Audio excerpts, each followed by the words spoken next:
Sejam muito bem-vindos a mais um Mastercast de Construção, o podcast que descomplica o mundo das obras.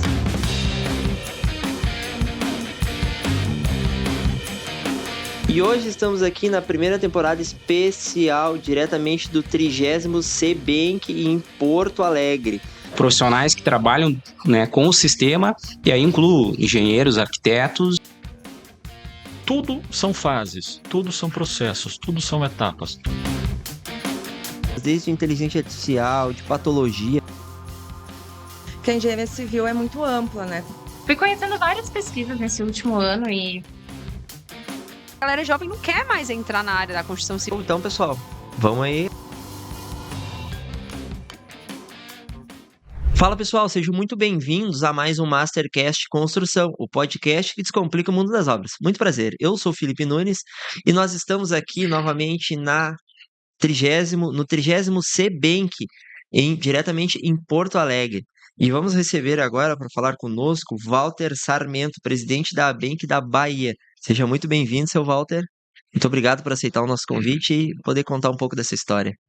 Quem agradece sou eu, pela oportunidade de fazer algumas colocações aqui que eu acho que é muito importante, todas elas, que eu selecionei algumas, que são muitas, para o profissional de engenharia, que desconhece alguns fatos da história da nossa atividade, da nossa profissão. E eu gosto muito de tratar desse tema para que se dê mais importância à necessidade da gente aderir mais ao associativismo. Sim. Porque existe uma certa preocupação por parte de muitos profissionais que se sentem, digamos assim, desassistidos em alguns pleitos e não têm sucesso nessa atenção porque agem isoladamente. Então, eu advogo que nós nos reunidos de uma forma associativa temos um poder de atenção bem maior. E eu propago sempre, esse congresso aqui é uma edição anual, já está na sua 30ª edição, tem uma função muito grande, mas esse movimento não pode ser um dia no ano, tem que ser no dia a dia. Então os profissionais têm que se conscientizar que a nossa profissão, desde a época do Império, ela já vem sendo objeto de regulamentos, os decretos imperiais, porque reconheciam a importância da atividade da construção civil, importância para a sociedade. Porque, veja bem, toda essa legislação, ela tem o objetivo de defender o interesse da sociedade. Sim. Então, essas edições legais, na verdade, elas regulam a atividade da profissão. Regular o que é?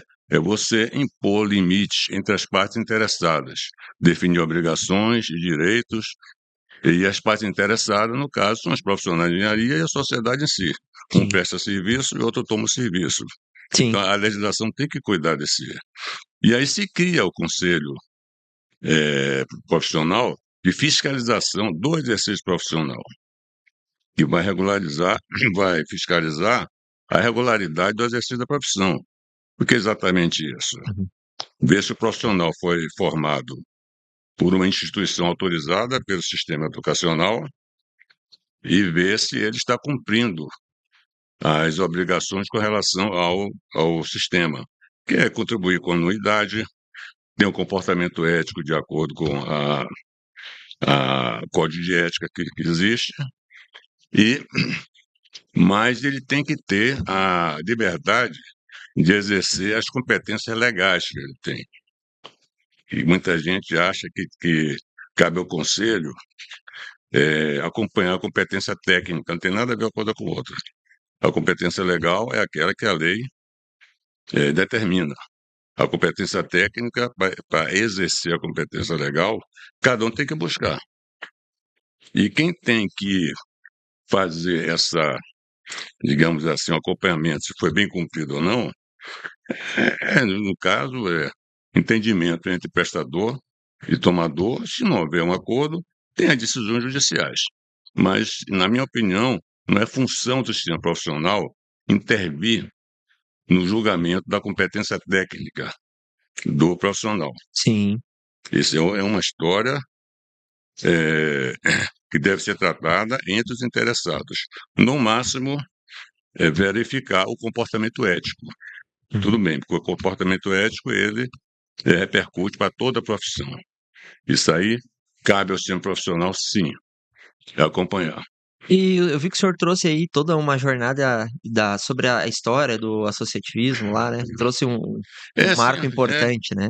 na verdade, como a gente estava conversando, a importância do exercício da profissão da engenharia civil, que é o caso meu, né, mas de qualquer engenharia de maneira geral, mas eu falo pela minha modalidade, é que desde a época do Império, eu até pontuei algumas datas, só me engano, data às vezes a gente se perde, né?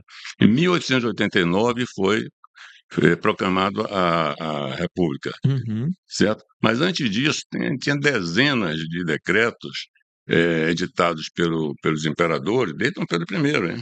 Nossa. Desde 1828 foi quando foi editado primeira regra assim, para a construção civil de uma maneira geral, Uhum. já tinha regras. Sim. Em 1862 foi criado o primeiro corpo de engenheiros civis dentro de um determinado ministério. 1860. 1862, Nossa, é muito antigo. não é? Para você ver, tem história. Uhum. 1871 foi regulamentado esse decreto. Uhum. Regulamentar é você descer nos detalhes, explicar os procedimentos.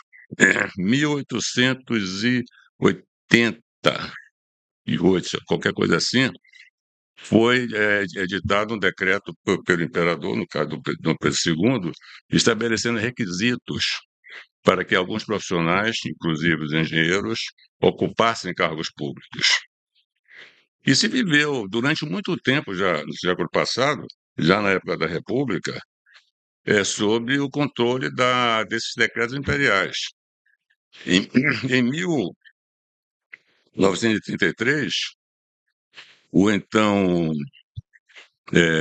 governador Getúlio Vargas, ele editou um decreto. E esse decreto tem uma particularidade. Ele foi escrito por representantes de entidades profissionais, de associações de profissionais. E se você me permite, eu posso até listar aqui, que eu tive cuidado de trazer um exemplar de um artigo que nós produzimos, somente para deixar registrado isso. Claro, por favor. Correto? A história é importante para todos nós, né? Até para a gente saber exatamente. do que estamos fazendo parte, né? O Sindicato Central dos Engenheiros, Associação Brasileira de Concreto, a Associação dos Construtores Civis do Rio de Janeiro, Clube de Engenharia, que no caso era o Rio, e onde o pessoal se reunia para elaborar esse decreto.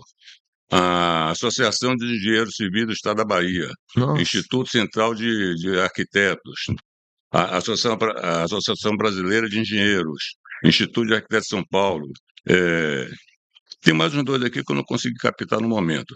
Mas o importante é a mensagem de que o conselho profissional nosso, ele foi concebido pelos próprios profissionais.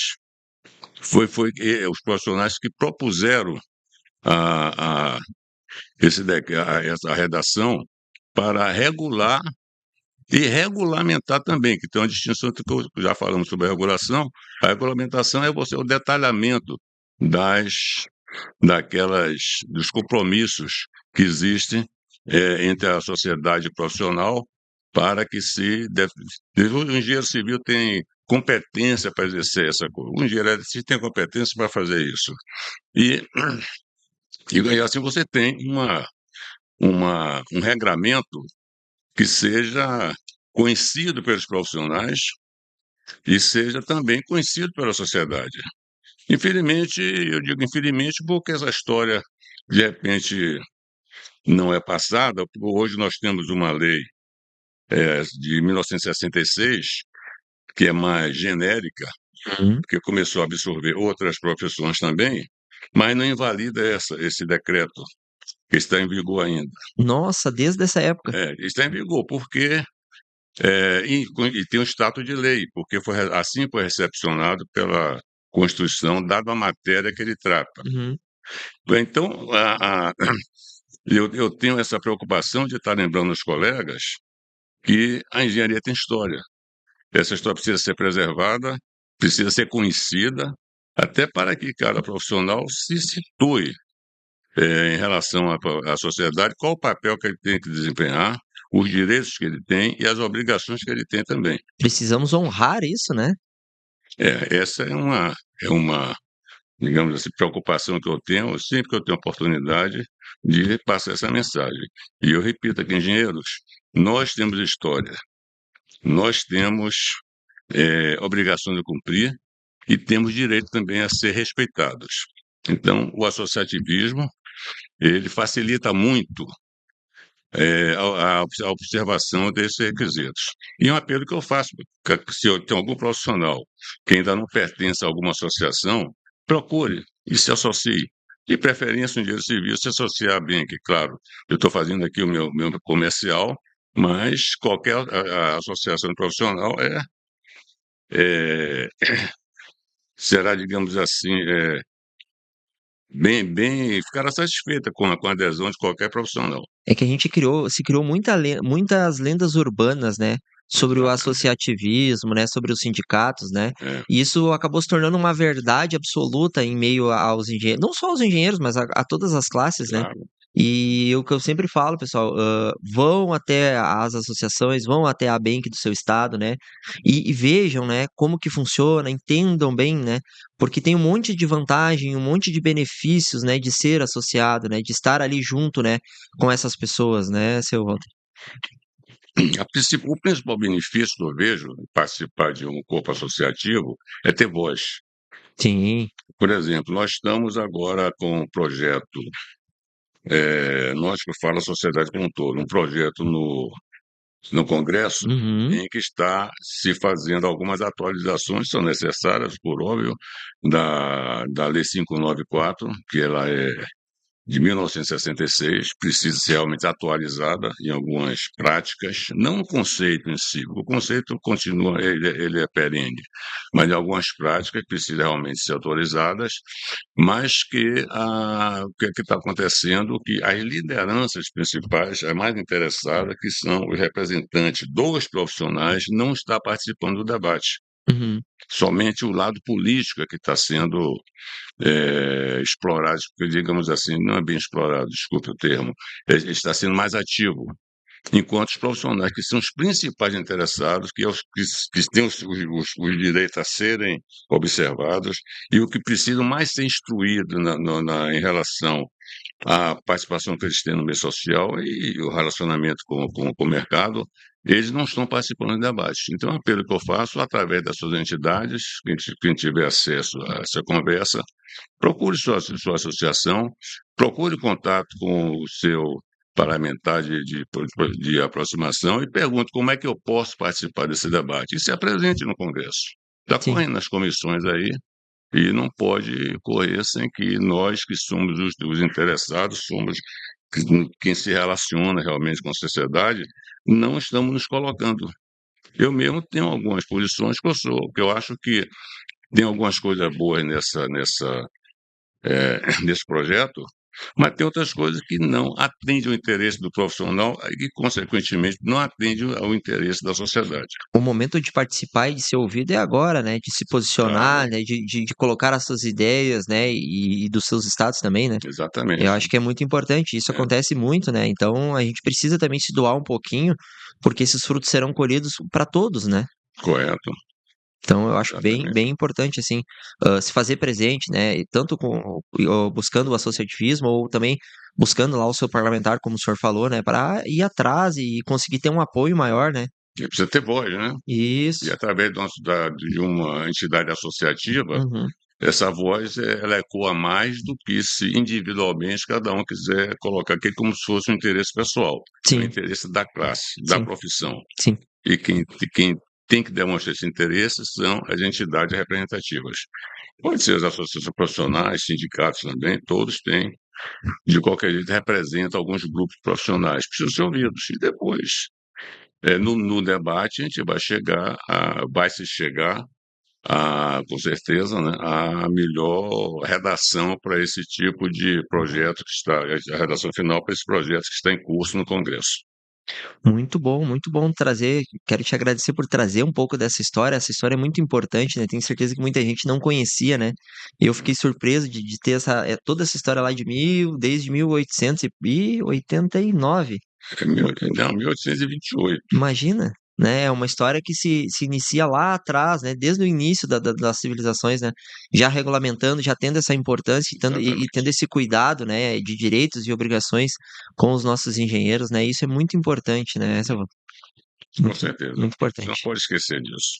Quero dar os parabéns ao senhor, né, por estar se doando, né, por estar aqui, né, como palestrante também no CBank, né, por ter escolhido essa profissão tão bacana, né, essa profissão tão amada, né, e saber que o senhor se dedicou, né, e se dedica também a ensinar e ter essa preocupação em manter a engenharia viva, em contar um pouco dessa história que ao longo do tempo se perdeu e se foi esquecida, né, a gente poder trazer um pouquinho dessa história super relevante, né, e super importante, né, que a engenharia não começou ontem, né, e não vai acabar amanhã, né? A engenharia, ela é para a vida toda, né? Eu digo aqui que tudo que a gente toca e tudo que a gente precisa foi criado através de uma engenharia, né? Então ela é a base de tudo, né? Correto. Inclusive, o tema desse, você tocou no assunto importante. Na verdade, a engenharia ela não está, digamos assim, ela está um pouco esquecida a história dela, mas ela em si não pode ser esquecida. E o tema desse congresso é justamente enxergar o futuro através da engenharia. Porque o que é que eu coloco assim como definição de engenharia, que eu entendo, é, é o estudo e o aproveitamento dos fenômenos naturais, dos recursos naturais e transformação desses conhecimentos em utilidades para o ser humano. Sim, Então, quando se levanta um prédio, abre um túnel, faz uma ponte, mantém um hospital, tudo isso são produtos que vem de transformações desses fenômenos, quando você aproveita uma força de uma maré, uma queda d'água para gerar energia. gerar energia. Então, constrói uma estrada, faz um viaduto, faz um túnel, constrói um hospital, dá manutenção, principalmente. Sim, Tudo isso é transformação. Você pega recursos da natureza, transforma. Então, engenharia é transformação. O que não é transformação, na verdade, não é engenharia. Não, veja bem, só estou caracterizando, não estou dizendo que é melhor ou pior do que as outras. Nada disso. Todas as profissões são importantes, todas, claro. sem exceção. Cada uma do seu, cada uma no seu, na sua aplicação e no seu atendimento sempre ao ser humano. Mas a engenharia tem essa característica, que é a transformadora. O brilho que a engenharia traz para a transformação e o resultado final que ela entrega é algo que nem todas as profissões conseguem fazer, né? Você imagina você construir um túnel para conseguir ligar um estado ao outro, conseguir construir uma ponte para melhorar a mobilidade das pessoas, né? Então, a engenharia ela traz qualidade de vida também para as pessoas, né? É claro, principalmente. Construir e manter, principalmente, né? E Sim, enxergar novas soluções, responder sempre a novos desafios. Tem a questão de disrupções temporais, né, a necessidade de novas que surgem. A engenharia está para isso aí. E sempre de mão dada com todas as outras profissões, claro, cada um com sua missão. é verdade. Então tá, Salvatore, quero lhe agradecer novamente. Muito obrigado aí por ter aceitado essa oportunidade de a gente conversar um pouquinho, poder passar um pouco desse conhecimento, contar essa história tão importante da engenharia aí que talvez estava esquecida, e agora a gente poder trazer à tona e plantar essa sementinha aí dos nossos futuros engenheiros aí, dos Ótimo. nossos alunos, nossos meninos que estão vindo para a engenharia aí, que querem realmente, vão ser o nosso futuro, né? Correto. Tá, quem agradeceu eu continuo às ordens, a qualquer momento. Então tá, muito obrigado.